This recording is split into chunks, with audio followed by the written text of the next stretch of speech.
Chapter number 2 FSc part 2 mathematics की। और इसमें आज हम सीखेंगे बिल्कुल सिंपल मेथड आपको सिखाऊंगा। आपने यूट्यूब के ऊपर बेशुमार लेक्चर पहले भी पढ़े हुए, लेकिन मैं आपको बिल्कुल सिंपल तरीके से जो है ना वो बताऊंगा कि डिफरेंशिएशन के लिए हम कौन से ऐसे रूल इस्तेमाल करते हैं। वो स्टूडेंट जो कहते हैं डेरिवेटिव बहुत मुश्किल है, एफएससी का बहुत मुश्किल है, उनको बिल्कुल आसानी के साथ आज समझ आ जाएगा अगर आप मेरा लेक्चर पूरा सुनेंगे। तो चलते हैं अपने टॉपिक की तरफ।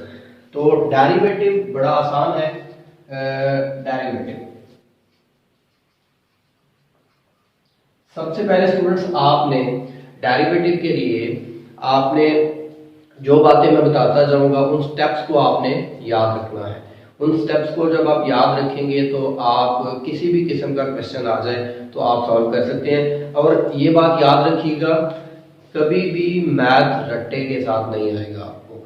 और अगर आप ये समझते हैं कि आप रट्टा लगा के मैथ के क्वेश्चंस को याद कर लेंगे तो वो बिल्कुल गलत है, आपको सीखना पड़ेगा।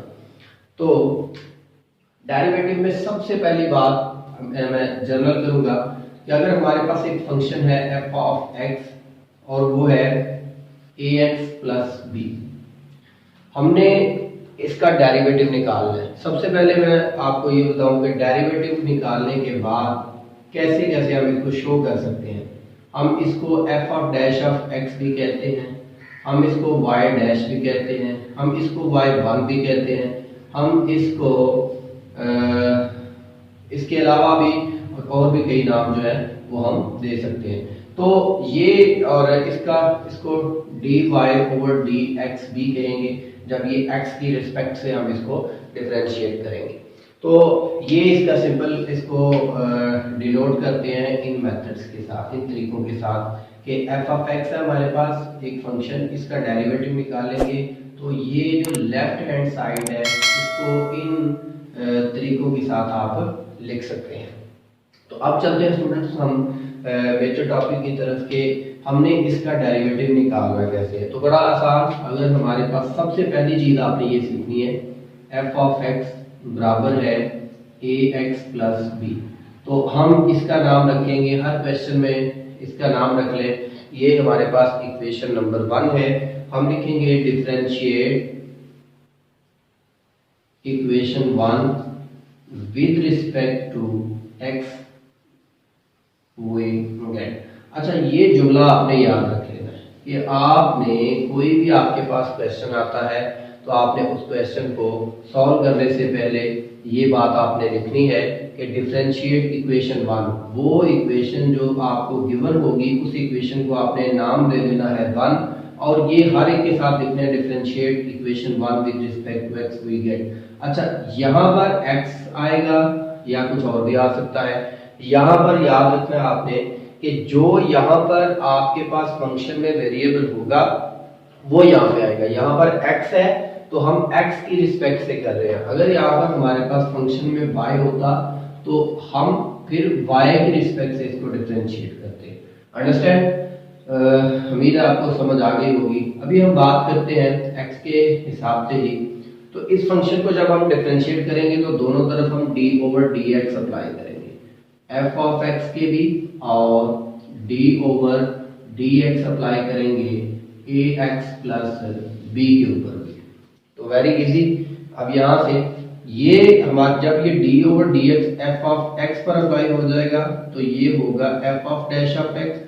और ये यहाँ पर जिस तरह हमने लिमिट, आपने पिछला लेक्चर लिमिट में सीखा होगा कि लिमिट में हम एडिशन के लिए अलग-अलग सॉल्व करते हैं, मल्टीप्लिकेशन के लिए, तो इसी तरह हम अलग-अलग इन दोनों पर लगा देते हैं d over dx of ax plus d over dx of b।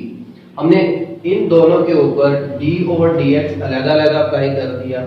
तो अब हम यहाँ से दो चीजें यहाँ से सीखेंगे, ठीक है। इससे भी एक बात सीखेंगे और इससे भी एक बात सीखेंगे जो अब अगले क्वेश्चन में भी हमारे पास काम आएगी। यहाँ पर देखें, अगर हमारे पास कोई फंक्शन 3x आ जाए तो ये 3 बाहर आ जाएगा, ये कांस्टेंट है, तो यहाँ पर a कांस्टेंट है, a को हम बाहर लिख लेंगे और D over d x of x plus, अच्छा यहाँ पर हमने क्या सीखना है, यहाँ पर कि हमेशा याद रखना है ये हमारे पास b एक कांस्टेंट है, कांस्टेंट।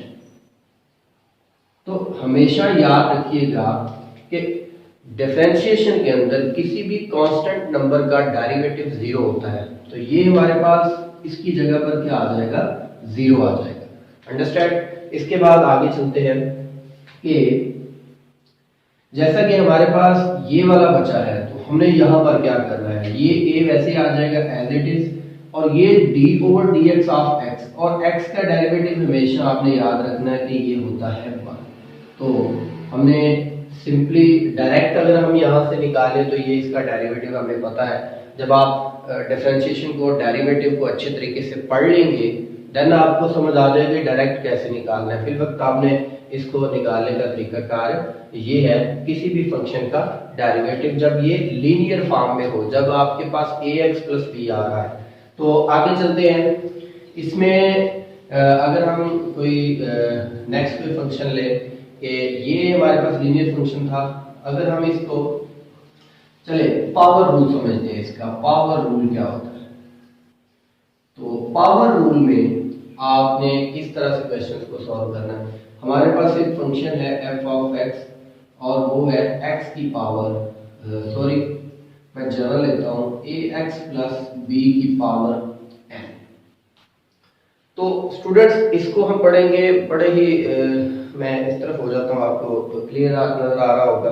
तो जो कीजिएगा, बेसिकली इस तरफ से पढ़ाया नहीं जाता, लेकिन मैं आपको सिखाने के लिए, क्योंकि कैमरा थोड़ा सा इस तरफ एडजस्ट है, देखिएगा कि ये यहाँ पर हम पढ़ने लगे हैं पावर रूल क्या होता है।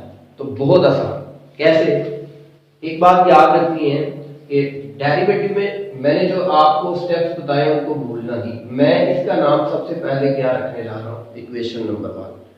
यहाँ पर मैं सेम वही लिखूंगा जो मैंने पहले लिखा, differentiate equation 1 with respect to, जो यहाँ पर हमारे पास वेरिएबल है x, और ये आ जाएगा वही गेट। तो यहाँ पे हम दोनों तरफ d बटा dx अप्लाई करेंगे, f ऑफ x, और इधर भी अप्लाई कर दिया d over dx of ax plus b की पावर n। आपको मैं दोबारा रिव्यू करवा दूं, देखें यहाँ पर हमने क्या किया था, इसका नाम इक्वेशन 1 रखा, differentiate equation 1 with respect to given variable, दोनों तरफ हमने d बटा dx अप्लाई किया था। इधर हम क्या कर रहे हैं, सेम दोनों तरफ क्या अप्लाई कर रहे हैं, dx। यहाँ पर क्या हुआ था, जब यहाँ पर dx अप्लाई किया f ऑफ x पर, तो ये चेंज हो गया f डैश ऑफ x में, तो सेम यहाँ पर भी ये f of dash of x में चेंज हो जाएगा। अब यहाँ पर तो हमने कर लिया था, डायरेक्ट लीनियर फंक्शन था, अलग-अलग अप्लाई कर दिया था, लेकिन हम यहाँ पर अलग अप्लाई नहीं कर सकते क्योंकि इसकी पावर n आ रही है। तो आप क्या करेंगे, इसकी पावर, इसका पावर रूल लगाएंगे। डेरिवेटिव ने हमें पावर रूल बताया है। पावर रूल क्या कहता है कि पावर इसकी शुरू में, n इसकी पावर है, पावर शुरू में और फंक्शन एज इट इज, और पावर में से एक माइनस। ये दोबारा एक दफा देख लें पावर रूल कैसे लगाया, कि पावर शुरू में और पावर में से एक माइनस, और d over d x of a x plus b, ये दोबारा उसका डेरिवेटिव जिसकी पावर थी। तो मैं बड़े आसान से वर्ड्स में आपको समझाने की कोशिश कर रहा हूँ। दोबारा देखिए, पावर शुरू में, ये पावर में से एक माइनस, और जिसकी पावर थी उसका अगेन डेरिवेटिव। ठीक है, अब आगे चलते हैं।